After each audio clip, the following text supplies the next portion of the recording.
Okay, this is the groundwater model of science. And basically it shows a general underground model of many different layers and stuff. Now obviously the hill country of Texas is going to be different than the coastal prairie. It's going to have different types of soils, different types of layers, different depths of things. The high plains are going to be different than the Trans-Pecos region. They're not all the same, but this shows a bunch of them in one model, so you can kind of get an idea how underground water works. Over here on the right side, it says recharge zone. So this is supposed to represent rain. Tomorrow, I'll put this up there so it shows how it actually does. It will rain down over the whole thing. But for today, since I don't want to have to take that on and off, this is where it's raining, the rain comes in, and it percolates or soaks down into the soil. The green is grass. There you have a lake. There you have a stream. And then let's talk about the layers. The top layer it has is clay. Now if you look closely, the size of the sediment, the size of the dirt, they're really small. They're really packed together. If you ever have to dig a hole in clay, it's really hard to dig through there. Okay, one time I had to rent like one of those bobcat machines just to dig 3-foot deep holes for a fence. I couldn't dig it by hand. Below that, the next layer down, it says unconfined aquifer. The pebbles are a little bit bigger. The reason it's unconfined is there's nothing on top of it. Okay, so this is open to the top, so the water can percolate all the way down into that. And even though it looks like those pebbles are real close together, there's still enough space between them for water to go. It's like a sponge. There's water in there. It's not the old, like I thought an aquifer was when I was in 7th grade. It was big, huge holes underground. It's not big, huge holes. It's just spaces in between the rock. Then here it has this gray line, which is rock, but they call it aquitard because the word tard means to restrict or slow down. Okay, we're filming this, so let's be mature. Okay, that slows down the percolation so the water doesn't go through that layer of rock. Then the layer between those two layers of rock says confined aquifer. It's confined because it has rock above it and rock below it. Okay, if you're going to drill a well, if there's no water up here and you have to go through that, it's going to be harder to drill that well because you have to drill through hard rock. We'll talk about drilling wells in a minute. Then the bottom layer is bedrock. Now in the Texas Hill Country, that bedrock would be limestone. It has lots of cracks and crevices through it. Where I grew up, that bedrock would be granite.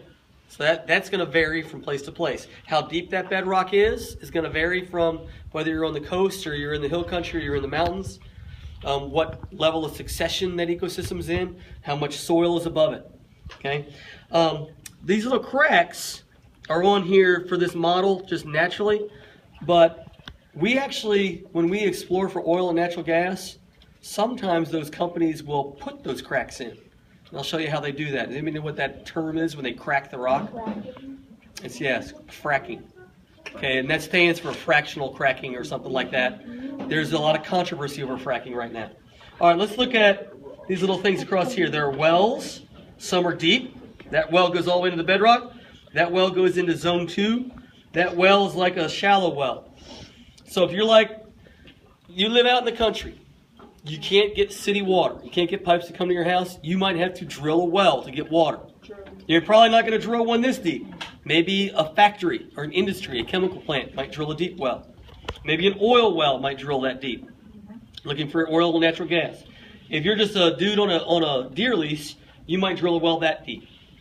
Okay? Then there's a couple other wells over here on the other side of these things. And then these things are what's called artesian springs or artesian wells. They go up, but they open to the surface. And that's, anybody drink Ozarka spring water? I do. Okay, the water comes up through that and it feeds. This is like, would be a river or a stream, kind of would go that direction. Those water comes up through there and it makes a stream bubble up out of the ground. We have those in Texas. The Kamal River in New Braunfels comes up out of the ground. People ride their inner tubes around New Braunfels. It flows into the Guadalupe.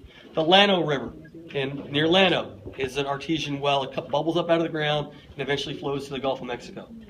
Then there's a couple other things here. USTs. You know what UST might stand for? Underground storage tank. What kind of businesses, companies, or things might have a big tank underground to hold liquids. Like a gas station.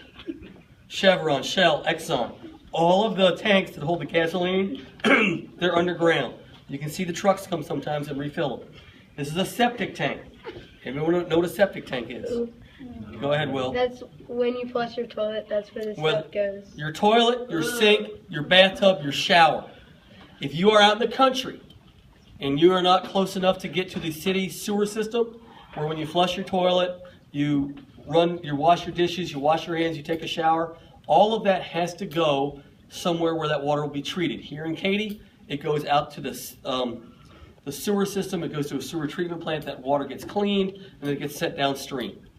Okay, if you're out in the country, you have a tank. Okay, I have a house in Rockport. We have a septic system.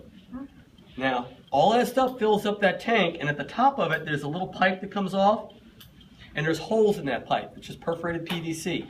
So the liquid, when it fills up, seeps out into the grass. You can tell people have a septic system because they usually have lines in their grass where the grass is thicker and it grows better. My neighbor down there has a sprinkler system that sprinkles it, sprays it. Now, oh, gross, that's poop water. But you have bacteria in that septic tank, and some systems add chlorine to that, so the water is actually clean when it comes out. Okay, my neighbor's like, it's clean enough to drink from.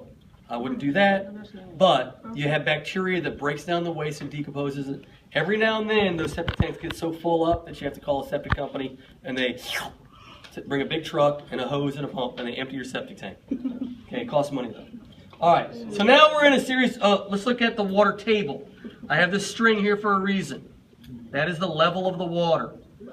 That is called the water table. How high the water up, how high up it is, or how low it is called the water table. If closer you are to sea level, the higher the water table is going to be to the surface.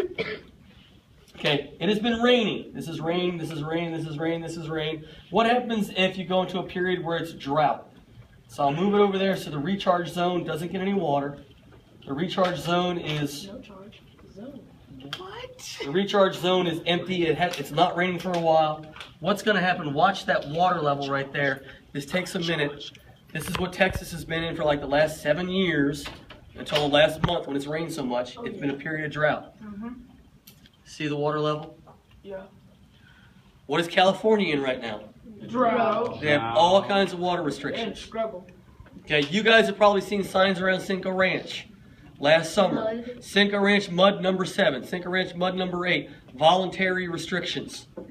Eventually, when the drought gets bad enough and the water table goes down, then you get into where you have mandatory restrictions. You can only water your yards on certain days.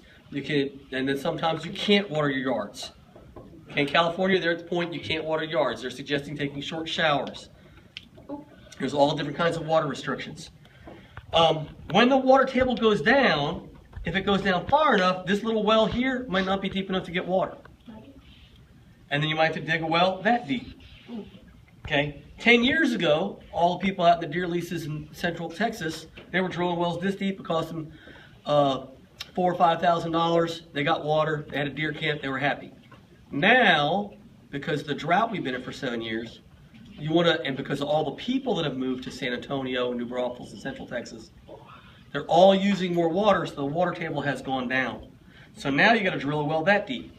Now it's cost over $10,000, usually around $15,000 to drill a well. More people, less water. Okay, all of our lakes in Texas are man-made. They're there for people to use for water. Say the Toyota plant opened in San Antonio. It uses a lot of water to cool and clean their equipment. So boom, the Toyota plant opens up, they're using lots of water. What's going to happen to the lake level? The lake level gonna go down. Boom, right there. Boom, bada bing, bada bang. Bada bang. Okay, hopefully it will start raining again a lot, and then boom, the lake level will come back up. All right, I'm going to squirt some dye in these different, the bottom layer, the middle layer, and the top layer, so you can see how fast the water moves. What color dye? It's purple. I ran it a blue. So when I stick that all the way down there to the bedrock, this is just to show you how quick the water will move in the bedrock layer. That's only going to the bedrock. This well goes to the middle layer. And how do you get the ink out? Like, how does it just flow out? Out of here or out of the thing? Out of the thing. We'll just watch. What's wrong? Okay, this one will go to that middle aquifer layer between the two layers of rock. Whoa. Them pretty colors. Look, it's coming up through the spring. Oh, yeah, it Water's is. coming up through the spring. It is? Cool. So that purple has gone from there all the way across, and it's coming up the artesian spring and filling up That was the spring fast. water pretty darn quick. That was fast. Okay. Now, is that going as quick? Nah. Why not? Because, like, it hasn't Fire. reached the bedrock. Because I need to call them. So the channels in the bedrock are bigger than the channels in the aquifer and the pebbles. Now look at this one compared to this one. Wow. That's going to take a long time. Which one's going to take the longest? The third one. The clay layer is going to take the longest because the spaces in between are tighter, so the water won't travel as fast. But down here, it goes over pretty darn quick. Now what if Schlitterbahn in New Braunfels opens up and they need to put water in their rides? Because you know Schlitterbahn in New Braunfels uses the Kamal River for their rides. Okay, they basically just take pipes and stick them in the river and they use them for their water rides. Somewhere somebody let them do that. Whoa. Okay, so they open it up and now they're sucking water out for their rides. Whoa. When the water gets sucked out for their rides, they're sucking it out of there. It's coming up from underground. Okay, so that's just the purple. All right, let's talk about pollution. This is an old gas station. Their tank's been built 50 years ago. It's rusted and corroded. I'm going to use red for water pollution. This ain't going to come back. This septic tank is full. They didn't pay their septic tank contract. Whoa. So the septic bacteria and fecal matter of E. coli are leaking out. E. coli. Well, at least the pollution's kind of staying in that area. That's okay. No problem, right? The lake is still nice and clear. It's confined to the soil around it until some guy built a lake house over here on this side of the lake and he drilled a well. So now he's drilled a well, he's going to pump water up from well number 5. Watch what happens to the pollution way far away. Oh, clean water? Good.